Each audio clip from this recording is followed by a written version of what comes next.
générique.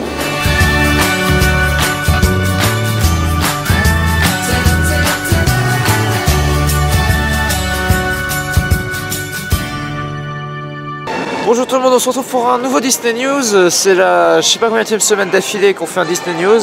C'est impressionnant, hein, on tient le rythme. On est au studio, hein, vous avez déjà vu derrière moi, je pense que vous avez déjà vu sur les réseaux sociaux parce que ça fait un gros buzz. Alors, donc le film Captain Marvel est sorti, on l'a vu, personnellement j'ai adoré. La saison des super-héros arrive, vendredi vous avez peut-être entendu parler, Captain Marvel était pour la toute première fois dans un parc Disney en rencontre. Alors en fait elle était le même jour aussi à Disneyland Resort Californie.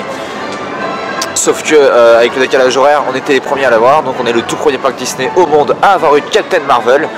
Elle était en rencontre pour la journée de la femme, il y avait des badges, il y avait des ateliers d'autodéfense, de magnétisme, et le dernier je ne sais plus ce que c'est, ça doit être attaque, quelque chose comme ça, je ne sais plus.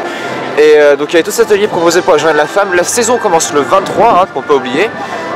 Mais ils ont déjà installé une des statues, comme l'année dernière on avait Black Panther, Iron Man et Hulk. Cette année on aura Captain Marvel aussi qui nous accueille directement dans le Walt Disney Studios, avec aussi les panneaux qui changent d'affiches, qui ne changent pas cette fois-ci, qui sont aux couleurs de la saison des super-héros. Peut-être que le deuxième aura aussi quand la saison commencera. La saison Star Wars est toujours en cours, hein, c'est jusqu'au 17 mars. Mais voilà, on a déjà les premières décorations de la saison Marvel qui, comme l'année dernière, s'annoncent assez grosses.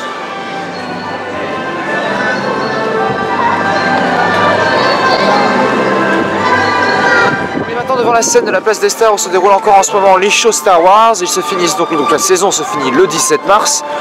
Une saison qui a été très complète cette année, une version améliorée, la meilleure version qu'on ait eu cette saison. En plus des shows, il y a aussi, n'oubliez pas tout ce qui est snacks dans les camionnettes à nourriture, et aussi le menu avec les 2 hamburgers du Studio 1. Donc beaucoup d'offres, il y a aussi le t-shirt. Alors le t-shirt l'année dernière était resté un peu plus longtemps, mais voilà, pour profiter des derniers, de la nourriture et des derniers spectacles, voilà, vous avez jusqu'au 17 mars, donc venez, voilà, c'est une très bonne version, on fera un bilan prochainement de la saison, une très bonne version cette année, et on a hâte parce qu'elle a déjà été du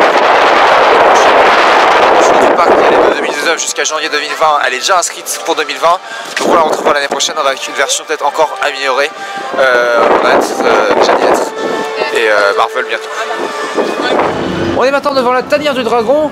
Bien que le dragon ne soit pas magnifique, on va quand même parler de Maléfique.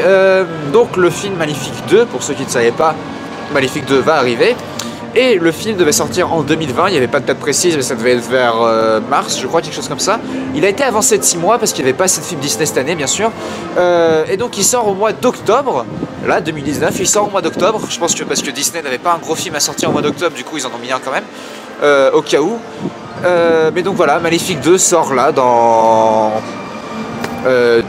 7 mois.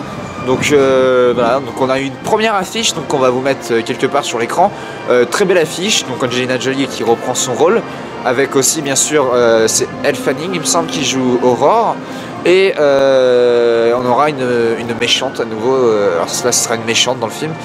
Pour l'instant on n'en sait pas grand chose, on devrait avoir plus de nouvelles vu qu'ils l'ont avancé, ça y est, on va commencer à en parler. Donc voilà, on a hâte de voir une première bande annonce ou des premières images, ça a l'air très intriguant. Maléfique 2. On est maintenant devant le château pour parler de Pirates et Princesses qui, comme Star Wars, finira le 17 mars. La saison finit ces derniers instants quand bien sûr les shows ne sont pas annulés. Et aussi, petit événement qui aura lieu le 17 mars, la Saint-Patrick, donc la fête nationale d'Irlande, qui sera célébrée ici au parc. 2 animations Vidéopolis avec Disney Performing Art on Stage, donc qui seront sur la scène comme chaque année, et les petits maquillages que vous pourrez faire. Et le soir, juste avant Disney Illuminations, un petit feu d'artifice célébrant l'Irlande, comme on a chaque année. Ça y est, c'est devenu une habitude, la Saint-Patrick, comme il y a eu la Saint-David d'ailleurs le week-end dernier. On est maintenant devant le bureau des passeports annuels pour parler un petit peu des passeports annuels. C'est tout frais, on vient de recevoir l'information pendant qu'on faisait le Disney News. Les passeports annuels vont enfin recevoir une augmentation. Je dis enfin parce que ça faisait un petit moment qu'on s'y attendait, et surtout on est le dernier parc à avoir des passeports si peu chers. Donc le Magic Plus va augmenter, il passe à 300 €. Le Magic Flex aussi, on remettra les prix calculés en bas, je pense. Mais ce qui intéresse, je pense, une grande partie d'entre vous, et nous aussi on est concernés, l'Infinity qui va passer de 400 à 450 €, donc une augmentation de 50 € à partir. Alors attention, c'est à partir du 1er avril, donc avec la fermeture d'Armageddon et de Playhouse. Donc vous allez dire, oui, il y a des. Vous allez dire oui, il y a des attractions qui ferment, il y a moins de choses ouvertes, ils augmentent les passeports annuels.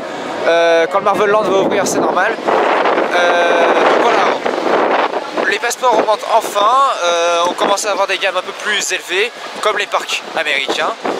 Et on finit maintenant le Disney News au village, pas ici exactement, on ira un peu plus loin après, mais installé depuis quelques temps maintenant, ça fait quelques semaines, des nouveaux chalets. On avait les chalets d'hiver, l'été aussi il y avait un petit village, un petit nouveau village, là. 3 chalets officiels Disney Village, la main de Mickey qui tient le Disney Village. Est-ce que ça sera les 3 chalets ou est-ce qu'il y en a d'autres qui vont apparaître? Je pense que ça sera le cas, parce qu'il y en a peut-être d'autres, mais ce que ces 3 là sont finis pour l'instant. On parle de chalet, en passant, mais pour l'instant je vous en parle ici. Les chalets ont été installés pour la Saint-David et qui vont être thématisés vu que c'est les mêmes couleurs pour la Saint-Patrick le 17 mars. On vous les montre, c'est très sympa, il y a des petites animations. Alors les stands, alors les 3 chalets ce qu'ils vendent c'est des confiseries hein, comme on avait au Disney Village, donc des viennoiseries, des bonbons et des repas, c'est surtout ces 3 catégories. Donc voilà, des choses qu'on trouve pas forcément dans le parc, c'est ça. On est maintenant en train de se faire arroser par des éléphants parce que j'ai soit eu une mauvaise information, soit une information mal transmise, mais ah bah elle est toujours là. Enfin, j'avais lu qu'elle était en train d'être démontée. Elle est toujours là. Ouais. Je parle de la Disney Event Arena, là, pas du chapiteau à côté du McDo. Mais d'ici septembre, c'est clair qu'elle va pas être démontée et remontée en 5 mois. Donc c'est quand même une constante. Mais en tout cas, c'est prévu, hein, un jour, elle doit être démontée et remontée en une plus grosse Event Arena. Mais bon, pas cette année, vu que septembre arrive à grande vitesse. Peut-être après, peut-être pendant quelques années, mais bon, en tout cas pour l'instant elle est toujours là. On conclut sur une mauvaise information. C'est la fin de ce Disney News. À la semaine prochaine peut-être, parce qu'en ce moment les informations, il n'y en a pas détail d'état, mais peut-être à la semaine prochaine. D'ici là, portez-vous bien, sinon au cas où.